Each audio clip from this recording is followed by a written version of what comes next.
Comscore नुसार आता isakal.com आहे देशातील नंबर 1 ची मराठी न्यूज वेबसाईट। प्रत्येक अपडेटसाठी isakal.com ला नक्की भेट द्या। गुजराती मारवाड्यांना त्याचं ध्रुवीकरण करायचं। मतांचं ध्रुवीकरण आता येणाऱ्या महानगरपालिकेच्या निवडणुकांचा हा डाव आहे। दुसरीकडे दलित मराठी वाद देखील करताना बघायला मिळतोय। भाटीगावीपासून चित्रपट करायला लागले आता नामदेव डसाळ यांच्या संदर्भात पुन्हा एकदा अपमानास्पद गोष्ट जी आहे ती समोर आली आहे। आजपर्यंत महाराष्ट्र हा एक पुरोगामी, महाराष्ट्र एक प्रगती पथावरचं राज्य आहे म्हणून अभिमानाने आपण मिरवतो।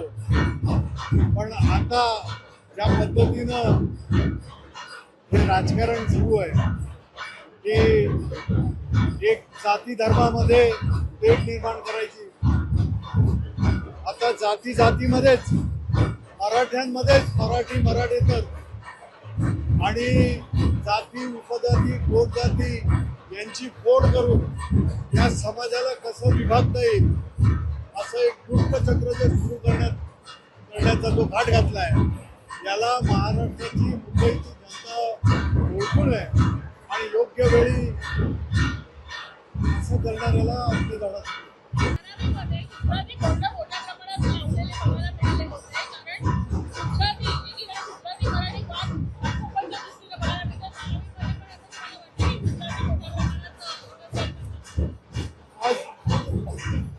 यांचा जो प्लान आहे की गुजराती मारवाड्यांना त्याचं ध्रुवीकरण करायचं।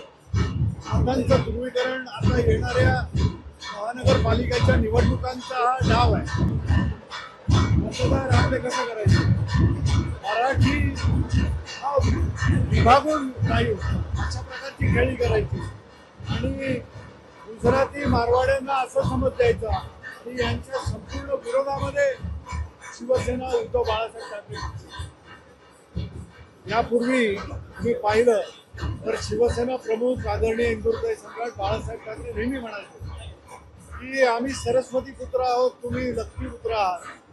की आज गुण्या गोविंदाने एकत्र राहणारे सर्व समाज, सर्व जातीपंथाचे लोक आज यांना विभागण्यामध्ये स्वारस्य फक्त मतदान कशा रीतीने विभागता येईल, अशा रीतीने मतदारांची खेळ करून निवडणूक जिंकण्याकरिता कुटील डाव खेळणं हे आजच्या या सत्ताधारी पक्षाचं एक वेगळ्या पद्धतीचं जे काही त्यांचे संस्कार असतील त्याप्रमाणे ते वागतात। त्यामुळे घाटकोपरमध्ये गुजराती म्हटल्यानंतर इकडचे साहजिकच जुळून येतील मराठी माणूस आणि मग कुठेतरी गुजरात्यांविरुद्ध आम्ही आहोत, मारवाड्यांविरुद्ध आम्ही आहोत असं चित्र करायचं की मग ते आपसुकच आमच्या बाजूला आणि मराठी आहेत यांच्यासाठी वेगवेगळ्या, तुम्हाला माहिती आहे मराठी माणसाला कशा रीतीने विभागण्याचा प्रयत्न करतो। परंतु या मराठी माणसाच्या न्याय हक्कासाठी सुरू झालेली शिवसेना प्रमुखांनी सुरुवात केलेली, निर्माण केलेली ही शिवसेना संघटना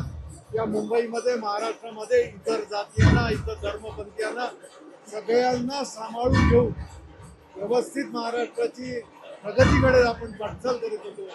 या वाटचालीला आता असा खेळ टाकण्यात येत आहे।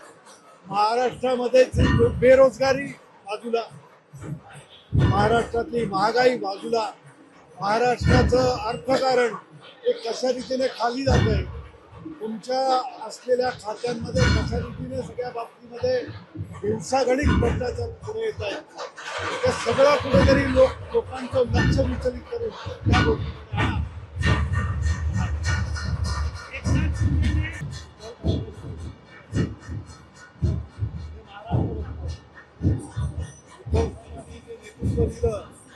त्या नेतृत्वाला महाराष्ट्राच्या जनतेनं अपार प्रेम केलं।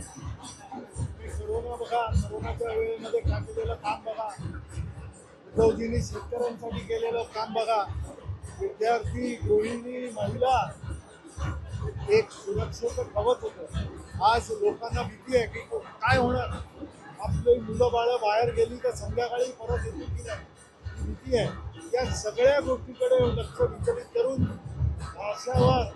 भाषेच्या माध्यमातून कुठेतरी लोकांना लढवण्यात येत आहे। महाराष्ट्राची आणि मुंबईची भाषा ही मराठीच आहे हे सगळ्यांना माहिती आहे आणि गुण्यागोविंदानं राहणारे ही सगळे यांना विभागणं हे यांचं काम आहे. उद्धव ठाकरे यांच्या विधानभवनातल्या अनुपस्थितीबाबत ते त्यांना टुरिस्ट म्हणतात, टुरिस्ट आणि बघितले निघून जातात. उद्धव ठाकरे साहेब जे काम करत आहेत त्याच्या एक दशांश तरी काम करा. लोकांचा